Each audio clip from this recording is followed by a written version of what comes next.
오늘 말씀은 잠언 17절에서 35절까지 말씀인데요. 20절에서 27절까지만 읽도록 하겠습니다. 가난한 자는 이웃에게도 미움을 받게 되나 부유한 자는 친구가 많으니라. 이웃을 업신여기는 자는 죄를 범하는 자요, 빈곤한 자를 불쌍히 여기는 자는 복이 있는 자니라. 악을 도모하는 자는 잘못 가는 것이 아니냐. 선을 도모하는 자에게는 인자와 진리가 있으리라. 모든 수고에는 이익이 있어도 입술의 말은 궁핍을 이룰 뿐이니라. 지혜로운 자의 재물은 그의 면류관이요 미련한 자의 소유는 다만 미련한 것이니라. 진실한 증인은 사람의 생명을 구원하여도 거짓말을 뱉는 사람은 속이느니라. 여호와를 경외하는 자에게는 견고한 의뢰가 있나니 그 자녀들에게 피난처가 있으리라. 여호와를 경외하는 것은 생명의 셈이니 사망의 그물에서 벗어나게 하느니라. 아멘. 이 잠언 말씀을 통해서 우리 삶에 하나님의 은혜가 있기를 간절히 소망합니다. 잠언은 지혜서입니다. 그렇다면 잠언에서 말하는 지혜는 어디로부터 오죠? 우리가 지금까지 배웠던 것이죠. 바로 하나님을 경외함으로부터 오는 것입니다. 오늘 본문은 하나님을 경외하는 자에 대해서 이야기하고 있습니다. 26절과 27절을 읽어볼까요? 여호와를 경외하는 자에게는 견고한 의뢰가 있나니 그 자녀들에게 피난처가 있으리라. 여호와를 경외하는 것은 생명의 셈이니 사망의 그물에서 벗어나게 하느니라.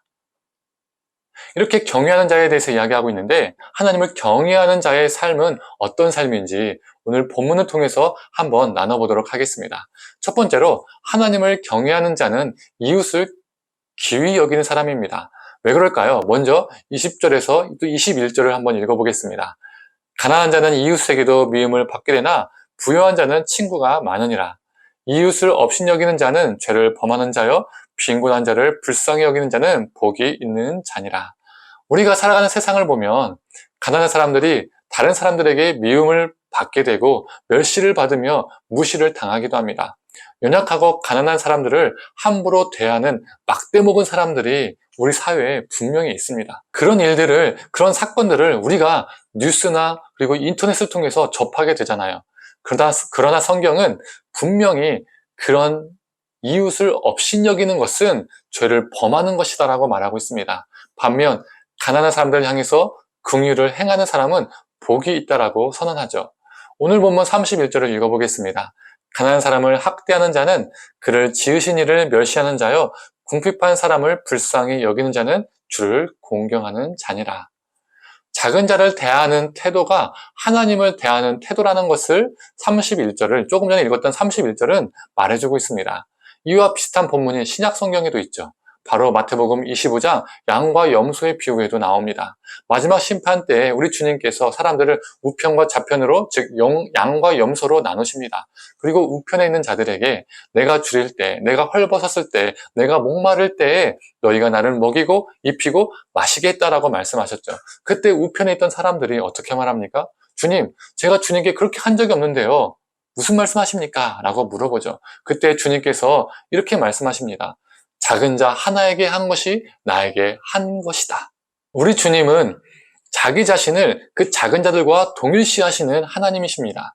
그래서 우리가 하나님을 사랑하고 하나님을 진정으로 경외한다면 이 땅의 작은 자들을 무시하고 함부로 대해서는 안 됩니다. 작은 자를 궁일로 대하는 것이 하나님을 공경하는 것이라 믿고 이웃을 섬기며 살아가는 저와 성도님들 되기를 간절히 원합니다.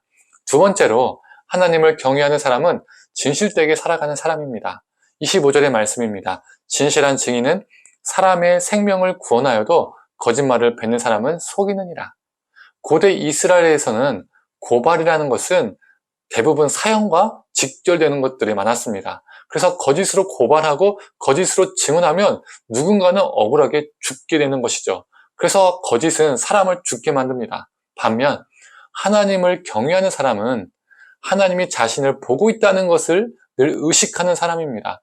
그래서 자신의 삶에 거짓을 멀리하는 것이죠.